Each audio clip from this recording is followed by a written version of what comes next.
अकबर के शासनकाल के दौरान चित्तौड़गढ़ में नरसंहार हुआ था या नहीं, क्या है इसका सच, आज हम इस वीडियो में जानेंगे। नमस्कार, मेरा नाम है जनीशा और आप देख रहे हैं द खटक। एनसीईआरटी की कक्षा 8 की नई सामाजिक विज्ञान की किताब exploring society India and beyond और विभिन्न स्रोतों में दावा किया गया है कि अकबर के शासनकाल के दौरान 1568 में चित्तौड़गढ़ की घेराबंदी के बाद लगभग 30,000 नागरिकों का नरसंहार किया गया, जिसमें महिलाओं और बच्चों को गुलाम बनाया गया। साथ ही में जबरन धर्मांतरण और हिंदू धार्मिक स्थलों को नष्ट करने का भी आरोप लगाया है। अकबर के समकालीन इतिहासकार अबुल फजल द्वारा लिखित अकबरनामा और बदायूनी की रचनाओं में चित्तौड़गढ़ की घेराबंदी का वर्णन किया गया है। इन स्रोतों के अनुसार अकबर ने मेवाड़ के शक्तिशाली किले चित्तौड़गढ़ पर कब्जा करने के लिए सैन्य अभियान चलाया था। घेराबंदी के बाद किले के पतन पर भारी हिंसा हुई कि जिसमें हजारों लोग मारे गए। वहीं आधुनिक इतिहासकारों की अगर हम बात करें तो उनके दृष्टिकोण से इतिहासकार जॉन एफ रिचर्ड्स ने अपनी किताब द मुगल एम्पायर में लिखते हुए कहा कि चित्तौड़गढ़ की घेराबंदी के बाद अकबर ने किले में गैर लड़ाकू नागरिक जो करीब 20 से 30,000 होंगे उनका नरसंहार का आदेश दिया था, क्योंकि उन्होंने प्रतिरोध में सक्रिय रूप से हिस्सा लिया था। वहीं अगर विकिपीडिया की हम बात करें, जिसमें हिंदी और अंग्रेजी दोनों के संस्करण शामिल हैं, उसमें उल्लेख किया गया है कि घेराबंदी के बाद लगभग 8 से 10,000 राजपूत सैनिक मारे गए थे और 20 से 25,000 आम नागरिकों की हत्या हुई थी।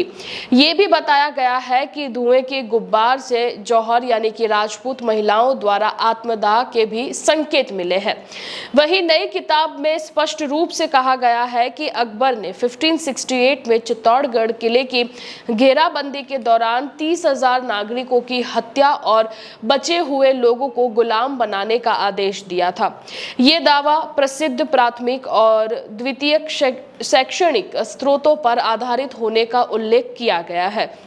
वहीं मुगल स्रोतों की अगर हम बात करें अकबरनामा की, तो उसमें मारे गए लोगों की संख्या को लेकर स्पष्ट आंकड़े नहीं लिखे गए हैं, लेकिन ये लिखा गया है कि लोग मारे गए थे, लेकिन भारी हिंसा और जौहर का उल्लेख उसमें किया गया है। बदायूनी ने लिखा है कि अकबर ने काफिरों के खिलाफ जिहाद का ऐलान किया था, जिससे हिंसा को धार्मिक रंग मिला। वहीं अगर आधुनिक स्रोतों की हम बात करें, जैसे कि जॉन एफ रिचर्ड्स और अन्य ने जो है 20 से 30,000 नागरिकों की मृत्यु का अनुमान इसमें लगाया है, लेकिन किसी में भी आंकड़े पूरी तरीके से साफ नहीं लिखे गए हैं। ये संख्या किले के अंदर और आसपास के किसानों और गैर लड़ाकू लोगों को इसमें शामिल करती है, जिन्हें मुगलों ने प्रतिरोध के भाग लेने के कारण अपना निशाना बनाया था। वहीं अगर सोशल मीडिया एक्स की अगर हम बात करें, तो उसके ऊपर कुछ पोस्ट किए गए हैं कि जिसमें मारे गए हिंदुओं की संख्या उनके जनेऊ यानी कि 40 किलो के आधार पर गिनी गई, लेकिन ये दावा प्राथमिक स्रोतों में पुष्टि नहीं लेता है और संभवतः इसे अतिशयोक्ति पर प्रचार का हिस्सा भी माना गया है। यही अगर हम विश्लेषण की बात करें, तो 30,000 की संख्या मुगल और आधुनिक स्रोतों में बताए गए अनुमान 20 से 30,000 के दायरे में शामिल तो होती हैं, हालांकि सटीक संख्या पर इतिहासकारों में एक रूपता नहीं देखी गई है और ये अनुमानित आंकड़ा है। वहीं प्राथमिक स्रोत में अतिशयोक्ति की संभावना भी हो सकती है, क्योंकि मुगल इतिहासकार अकबर की विजय को बहुत ही बढ़ा चढ़ाकर पेश करते हैं। वहीं एनसीईआरटी की किताब में जबरन धर्मांतरण का भी आरोप लगाया गया है और अकबर के एक बयान का इसमें जिक्र किया गया है, जिसमें उन्होंने काफिरों के किलों पर कब्जा कर इस्लाम स्थापित करने की बात कही है। हालांकि प्राथमिक स्रोत जैसे कि अकबरनामा में चित्तौड़गढ़ में बड़े पैमाने पर जबरन धर्मांतरण का कोई भी स्पष्ट उल्लेख नहीं मिलता है।